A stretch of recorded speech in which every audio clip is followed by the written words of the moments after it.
2020 BMW X5 M50i review stuck in the middle. The M50i is the middle child of the BMW X5 range. Below it are the xDrive 40i and xDrive 50i, and above it you'll find the higher performance X5M and X5M competition. Does that make this M-tuned, V8-powered X5 the sweet spot of the range? Yes and no. As a whole, the new X5 is a big improvement over its predecessor. It's longer, wider and taller than its forebear, meaning there's a lot more space inside. The kidney grille isn't obnoxiously big like it is on some of BMW's other products, and overall, the X5 looks muscular and rugged. The M50i adds larger front air intakes for better cooling, different rocker panels, new bumpers, and a rear spoiler. The standard wheels are 20 inches, but you can opt for 21s or even the 22s seen here, wrapped in staggered 275/35 front and 315/30 rear tires. The sporty theme continues inside, with a thick-rimmed M steering wheel and special pedals. The brown-on-black color scheme of this test car isn't really my favorite, but the leather is soft, the fit and finish is great, and the silver accent trim looks pretty cool. Because of the new X5's wider stance, there's plenty of space for passengers in the first and second rows.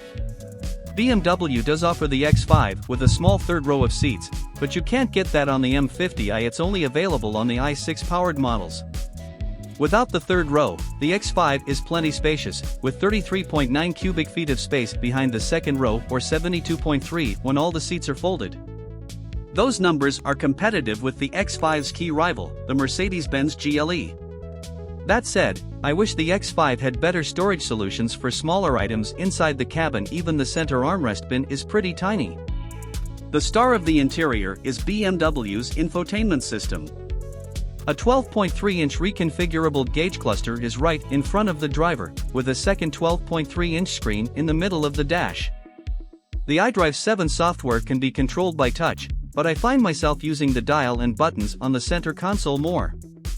I think iDrive has too many menus and submenus, resulting in way too much driver distraction, but thankfully there are 8 programmable hard buttons right below the screen, which can be set to your favorite or most used features.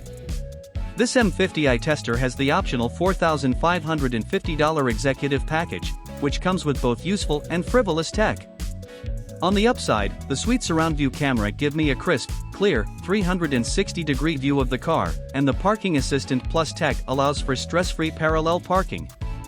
The downside to this package is BMW's gesture control tech, which is way more trouble than it's worth. Why spin my finger in front of the screen to turn up the volume when I could, just turn up the volume? Apple CarPlay is included, and it's wireless, which I like, even if it's a little tricky to set up at first. Android Auto is coming, but not for a few more months. A Wi-Fi hotspot and wireless charging are both standard on the M50i. Other charging methods include one USB-A port and a 12-volt outlet up front, a USB-C connection in the center console, and 2 more USB-C ports on the back of each front seat. Rear seat passengers get another 12-volt outlet, and there's a third one in the cargo area, too.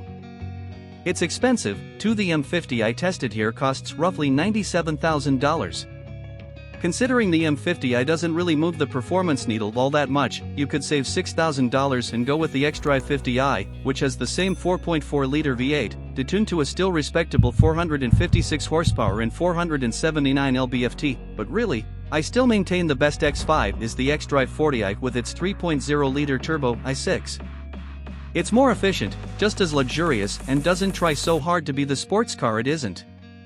The X5 M50i is a neat option for folks who might like a little more pep in their step. But since the X5's best attributes are actually its excellent luxury and tech, it doesn't really matter what's under the hood to get a fantastic BMW SUV.